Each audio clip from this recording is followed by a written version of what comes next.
Hello, hello. Okay, you can barely see me. I'm like sitting on the floor doing all of my work today because I'm like, I have to change up where I am at because it gets crazy in my office. Okay. So I decided to do a 4-part series on learning disabilities because it's so important to realize that this is a huge issue today. And many of our kiddos are dealing with learning and attention issues. I myself deal with focus issues at times. So it's so important being able to understand that this is an issue that is affecting 1 in 5 children today, okay? And adults too, but we're not talking about adults today. But I want you to know that this is affecting adults as well. This is a issue across the board, okay? So just know that this is a huge issue. So it's important to address.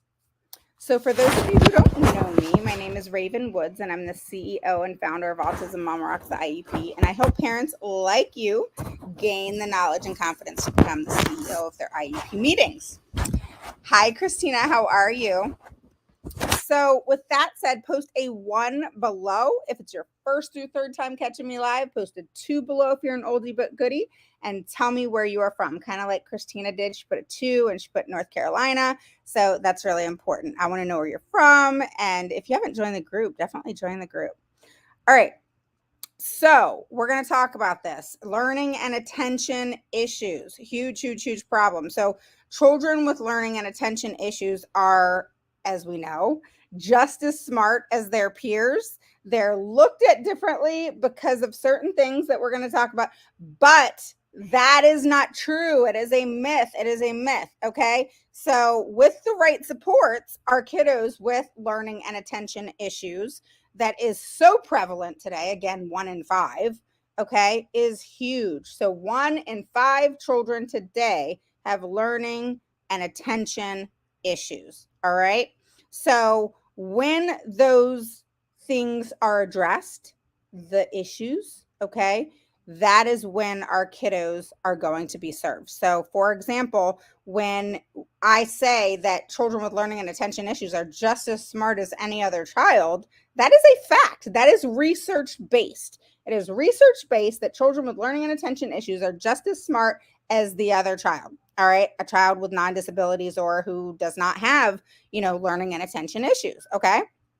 And so it's with the right support, with the right things in place is when those children are served. Okay. So accommodations that need to go into place because of these learning and attention issues. So learning and attention issues are brain-based difficulties, all right, in writing, in math, in reading, in organization, executive functioning, focus, learning comprehension, there's so many things, social skills, and it has nothing to do with low intelligence, all right, or even poor quality of instruction. It's not that. It's accommodating them in the right way so that they get what they need. All right. So it's not an issue of low intelligence. It's not an issue of if the child had vision or hearing issues. It's not an issue of, a lack of instruction. It's an issue of getting the right supports. We have to put the right supports in place, and many times that's not the case. All right. So examples of learning attention issues are ADHD, dyscalculia, dyslexia, dyspraxia. There's a couple others: executive functioning deficits, nonverbal learning difficulties and disabilities. Did I say dyslexia, dysgraphia? I think I said all those. Okay. So moving on, and I have my notes in front of me, so I came prepared today, not just talking on the whim, not that I don't know my shit, but I figured I'd have my notes in front of me and do my homework. I'm just kidding. So here's some neuroscience and research. I'm going to actually read this word for word for you. So new research is deepening their understanding of the differences in brain structure and function in children with learning and attention issues. Brain scans and other tools are helping researchers measure the biological impact that instructional interventions have on children who learn differently, including those with dyslexia, ADHD, and other issues.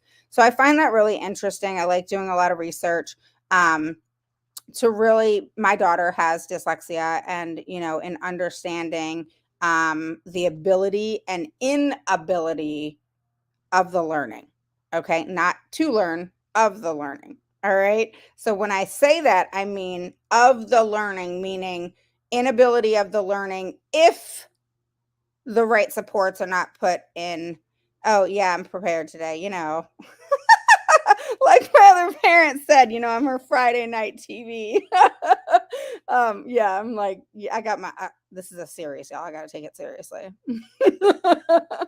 I got some IEP funny stuff for y'all. Had another kiddo suspended today for. This is a different issue than the first one where she was bullied for the past 3 years and let the teacher know. Nobody did anything. They did move seats, stuff like that, but they didn't really do much. And then the other child wanted to fight today. Oh, I'm gonna see you in the hallway. We're gonna have this out in the hallway. You know how upper school is. And then the student was pushed really hard against the wall. And so she pushed back. And so they both got suspended.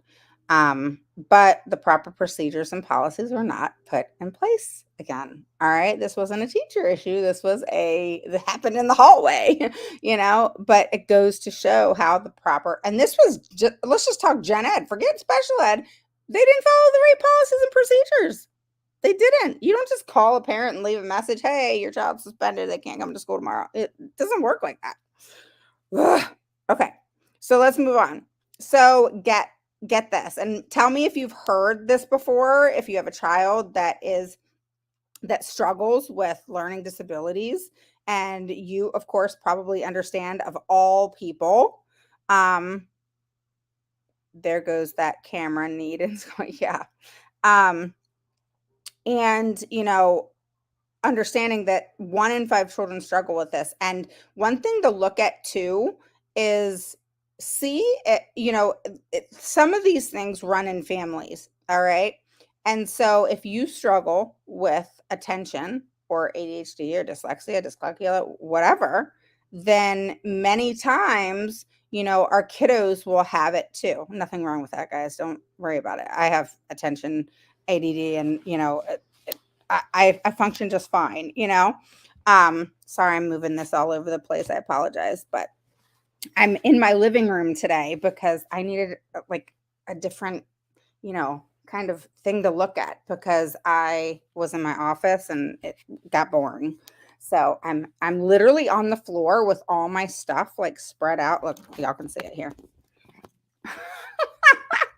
All my stuff all over the place. And writing my emails and everything else today. Okay, to teams, and I'm getting ready to write a team in a few minutes. That I had to wait like 2 days to write this lady because I want to strangle her, literally. Thank God she's in another state. Just kidding.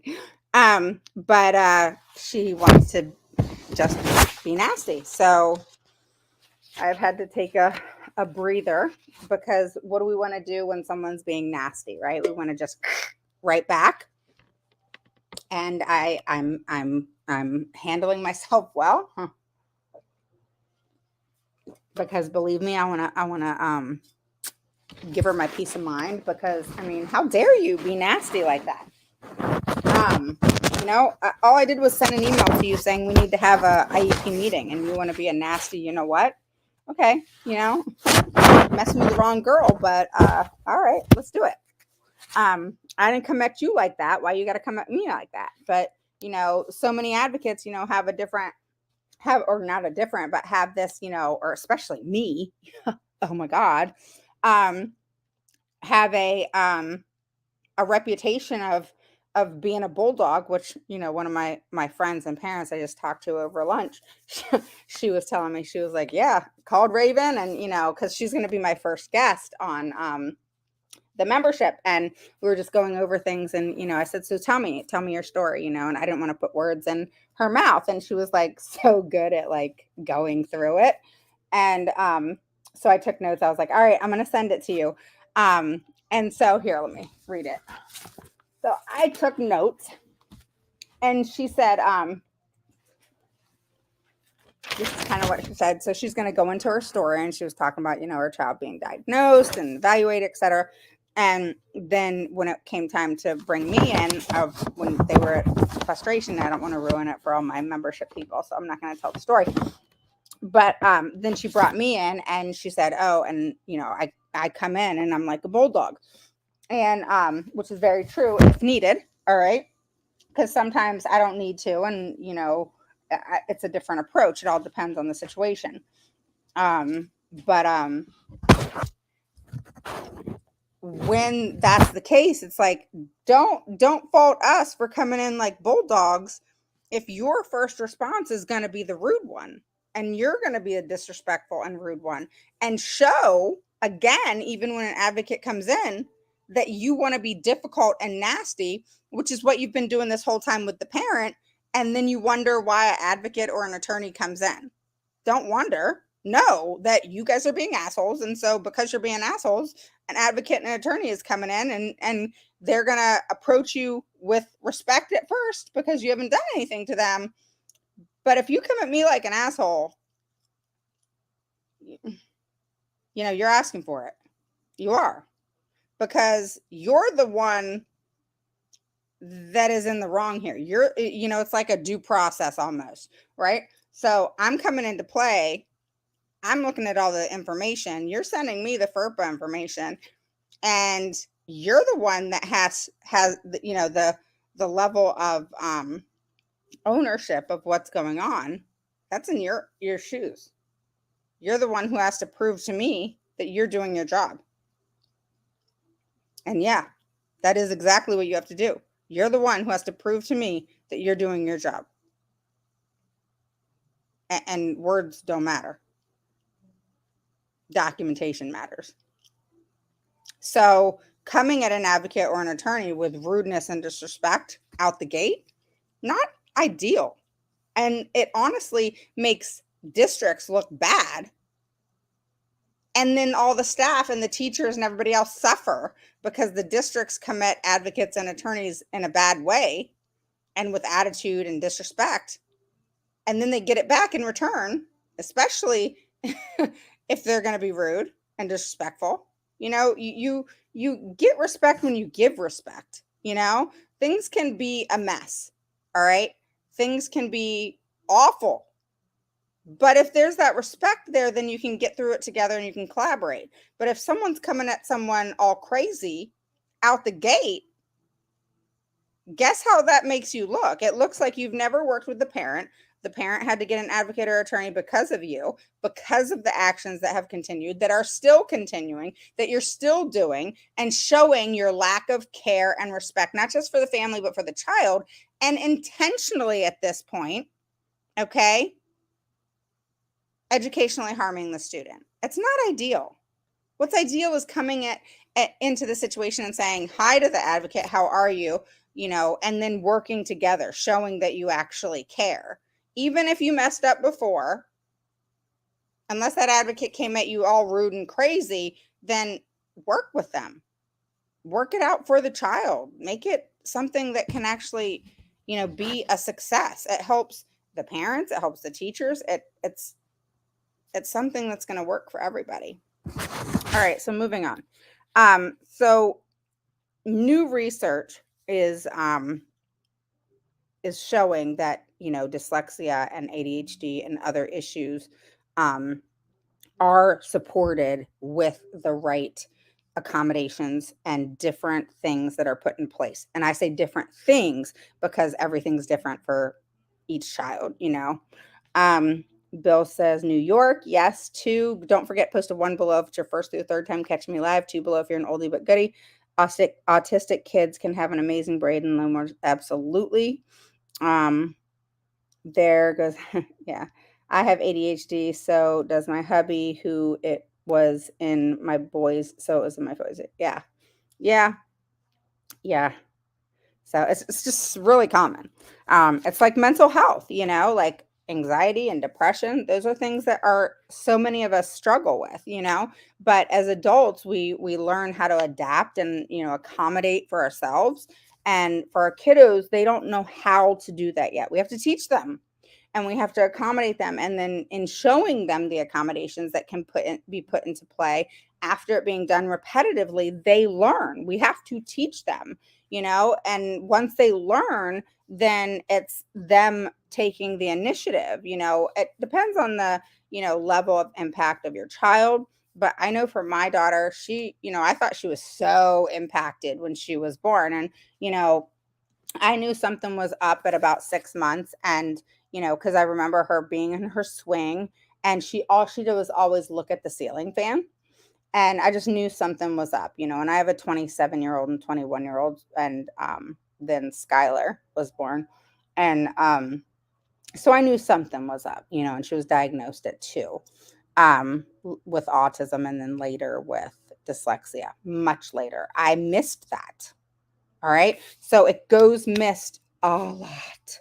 Dyslexia, dyscalculia, so many other learning disabilities are missed. And that's what I'm moving into in just a few minutes. So, what the surveys say and some research, this is going to be really interesting, is 33% of educators say that sometimes what people call a learning and attention issue is really just laziness. Have you guys heard that? And then 43% of parents say that they wouldn't want others to know if their child had a learning disability. Yeah. And then doctors who recommend evaluating a child for a learning and attention issue say that parents follow their recommendations only 54% of the time. Crazy statistics, right? Um, So several laws are in place federally. All right. So it's very important to understand that these issues are important to recognize. It's important. The school districts across the United States are now required to um, evaluate. All right. They cannot diagnose. All right. They can evaluate and come to the conclusion, if you will, that the student has autism or that the student has a learning disability. All right. So it's important to, Bill, tell your wife I'll call her in a minute. um, so, for example, um, it being 1 in 5 children today having learning and attention issues, it's important to understand that the rights of that child right here, right now in school. You heard that. Yeah, Christina. Um, is that they are entitled and it is their right to have any and all accommodations necessary in order to support their learning. All right. And it is their right. All right. It's a guaranteed supports. All right. So if that is denied, it becomes an OCR and 504 violation. And I find that so many people know that violations are happening. I've seen kids work harder to accomplish things if they get rewarded with something their little business take. Yeah. um, so the laws are funded. Schools get paid for every child that has special needs. All right. Um, it's like there's funds that are kind of divvied out to how many children have special needs so that their needs can be met. Okay. And so, and then just the FYI, there's laws that the schools have to adhere to. Many times they don't. Federal laws that they actually have to adhere to because of receiving federal funds and funding. All right. Um, the laws for this, okay, are funded, but they haven't been adequately funded. All right. And so now that is changing. Okay, Congress is changing that, and it has changed. All right, and it's continuing to change. And it's being known, if you will. So many people went from autism awareness to autism acceptance. Um, and then people have something to say if some say awareness versus acceptance. Really doesn't matter. I mean, people that argue that, it's ridiculous. Yeah, we want to accept it. Yeah, we accept it, but it's just a matter of terminology and people don't mean anything by it, but oh my gosh. I think I said it like a year ago, or I think I said awareness or something like that. Just because it was an old post I had, and oh my gosh, I got so much backlash from it. I'm like, yes, we want acceptance. Oh my gosh, it's just an old picture. Oh my gosh. So anyway, get this. 1 in 16 public school students have an IEP. All right, 1 in 16. All right, these are the statistics. And this is for specific learning disabilities. And that's, like I said, specific learning disabilities. It's the terminology is like a SLD. All right. And it's for dyslexia, apraxia, dyspraxia, dyscalculia, executive functioning deficits, all of those things. Okay. And for OHI, all right, and the disability category, that covers ADHD. 1 in 50 public schools and students receive accommodations for disabilities through the civil rights statutes, and that's with a 504 and section 504. Okay, so 1 in 5 children have learning and attention issues. Okay, here's the crazy thing is only a small amount of those children are actually formally identified by the school. It's ignored. Just like 33%. Here's the statistics. All right, this is the numbers.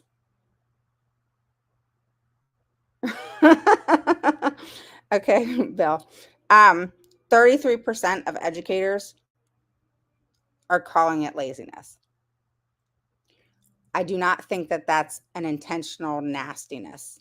Okay. I don't think it's, oh, let me be nasty. The child's being lazy. Because sometimes kids are lazy. Shoot, sometimes I'm lazy. All right. But so it's just missed. All right. I'll give you an example of that. Okay. Because I know, we will blame the teachers and we will blame people, and it's not the teachers sometimes. And I'll talk about that in a second. But what I want to see is, let me just give you an example. All right. So 33% of teachers say a specific learning disability or learning and attention issues is just a child being lazy. All right. Well, I don't think that's them being nasty. I think they're really saying that because they really mean it. All right. And don't take that the bad way as a bad thing. All right. Because guess what? We all do things that are lazy.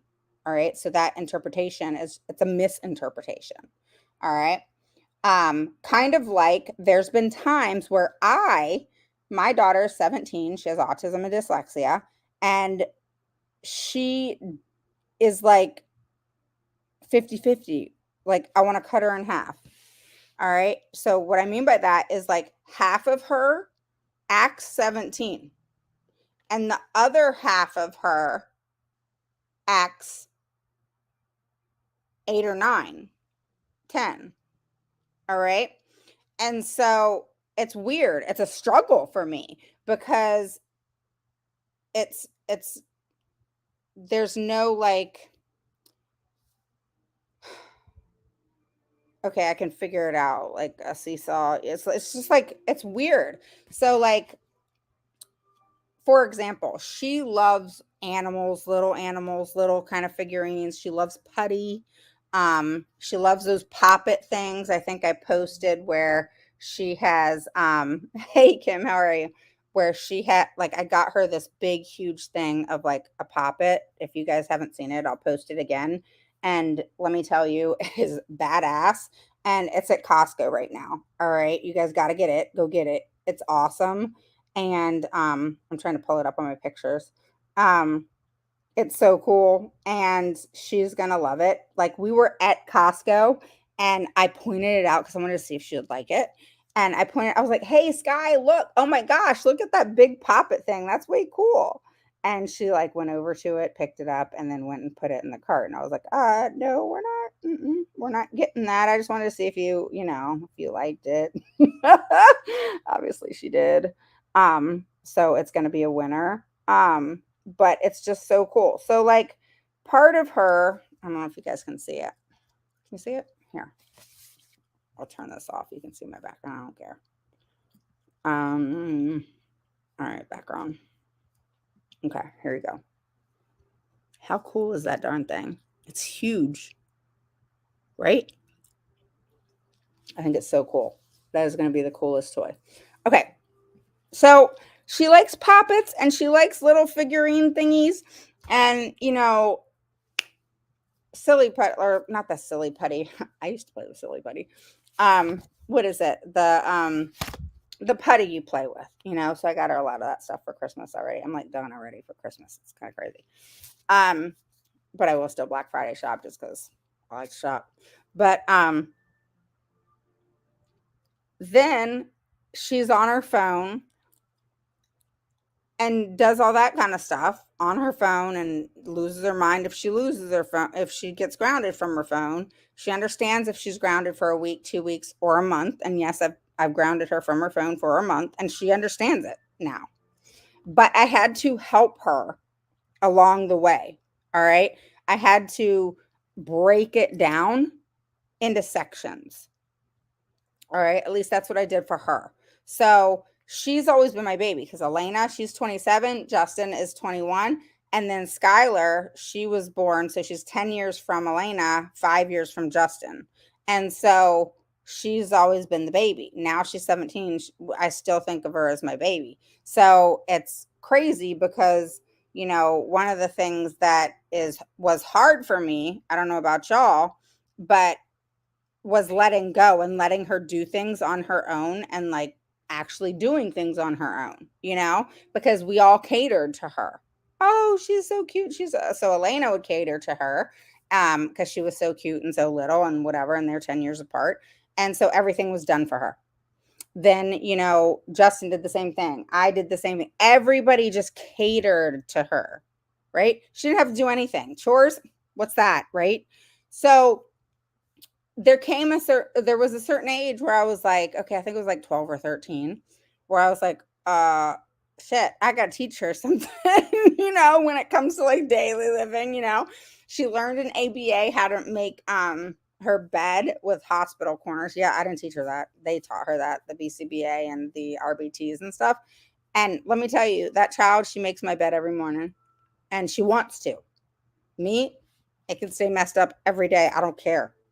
Nope. Before she goes to school at 6 a.m., she makes my bed with hospital corners. Yep.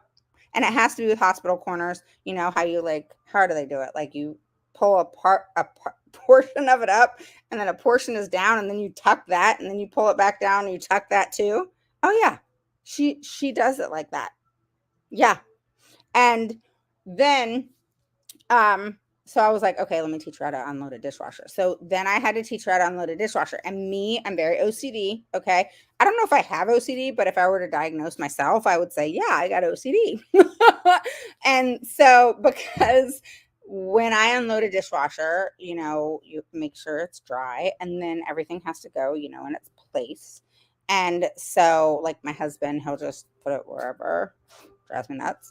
But Skylar, I was like, oh, I get to teach her, mold her. That's why a lot of employers sometimes they don't care if you have experience because they get to mold you how they want you. And so I taught her how to put everything away the right way.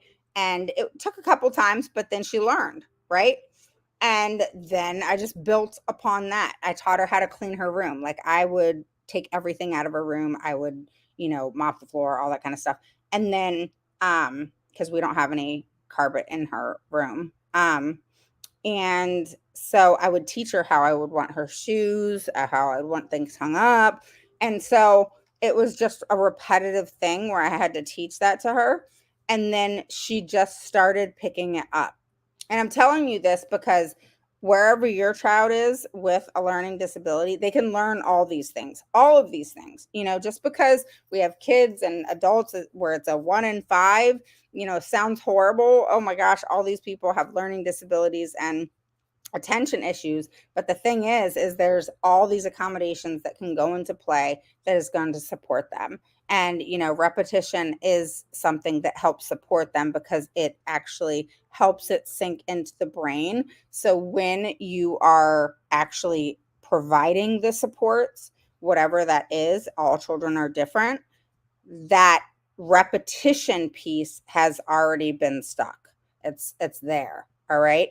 So those accommodations really pull from that repetition. Does that make sense? And that's where the neuroscience comes in as far as understanding that difference in our brain and the structure and function of it. Okay. Of us who have learning or attention issues. It can be one or the other or both. All right. Um, and understanding that the function of it works differently, but the ability of it is the same as any other person and child. All right. They're just as intelligent, smart, etc. Just the function of it is differently, meaning how they're going to learn is going to be different. And that's where we're having some issues in school is one, the children being taught in the way in which they learn. I say this all the time. I feel like I'm a broken record. Children learn differently. People learn differently. People with non-disabilities learn differently. All right. But specifically children with disabilities, specifically children with specific learning disabilities and attention issues learn differently. Children with autism learn differently. So it's going to take that special someone or people to educate that child in the way in which they learn. Not you are used to teaching this way. This is how I teach. This is what I do. This is what the lesson plan entails. Y'all got to learn how to rip that shit up and learn how to teach how that child can learn. And guess what? When you do that, everybody wins because it helps the other children too. And I'm talking general education. All right. Same thing with the accommodations. When you accommodate a child with, attention or learning issues, all right. If you put those accommodations in place just in general in the classroom, even though, say, hypothetically, it's in the child's IEP, all right, that you have to give XYZ accommodations. If you gave those accommodations to all the children, which you're allowed to do, guess what? It's going to do nothing but support all of them. And so it's a positive thing. All right. Having accommodations or a little help is not a bad thing. It's a good thing. I am a autism mom. My 10-year-old is thriving and progressing and meeting his goals with my home school help. Is he in school and then you do extra at home, or Liz? Is that what you're saying? Um, all right.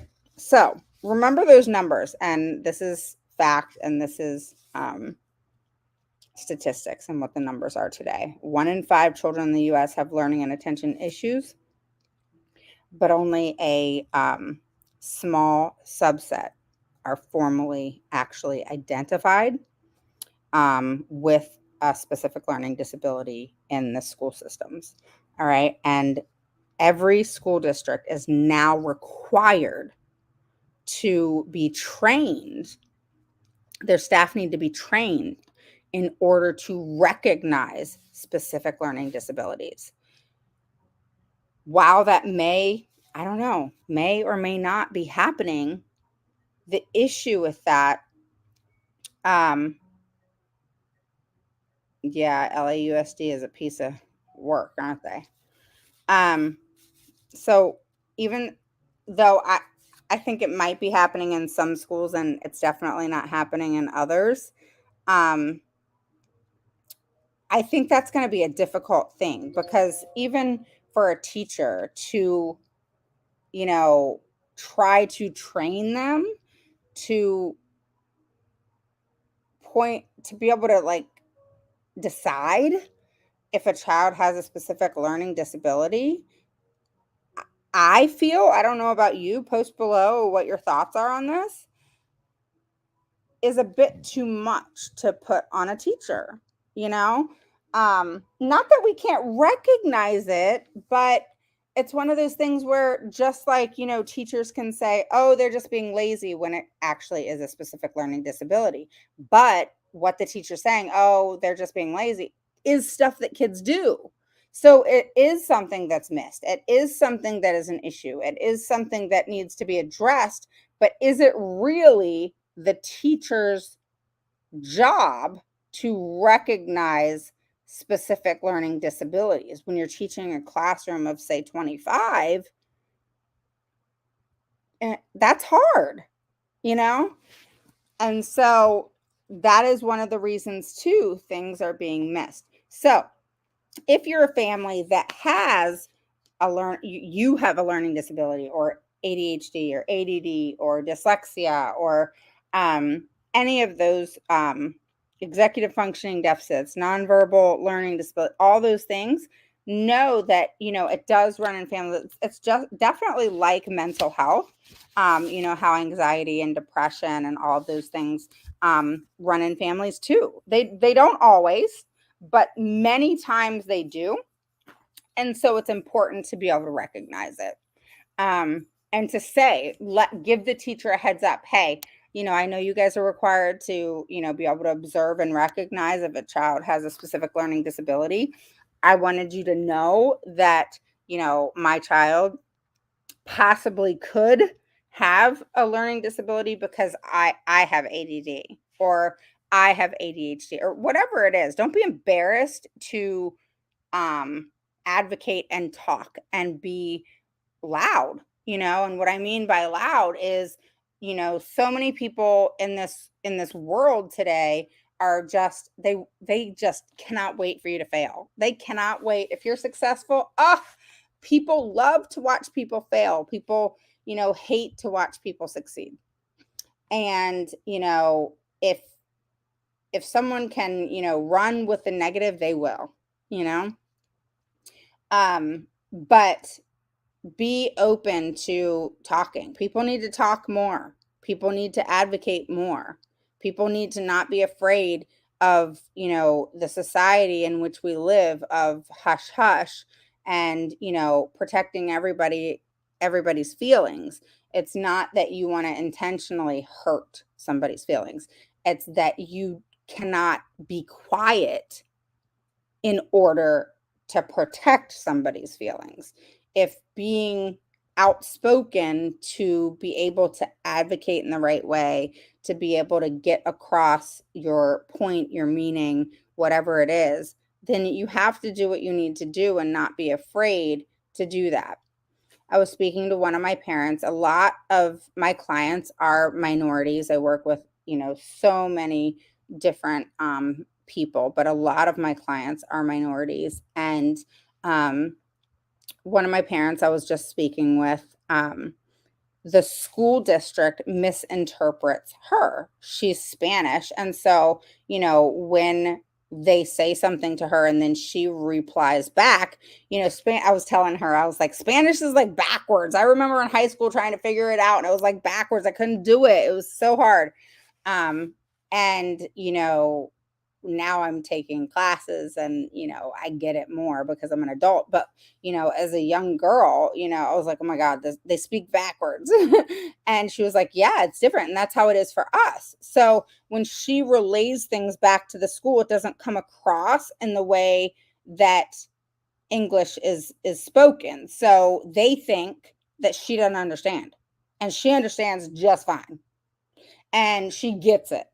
She just cannot relay it verbally in the right layout, if that makes sense. So that's where I come in. But, the thing, and they don't listen to her because they just think she doesn't understand. She doesn't understand. She doesn't understand. She doesn't speak that much English. Her first language is in English. She doesn't understand. She understands really well. She understands that you're discriminating. She understands what's going on with her child. And I mean, I don't get it.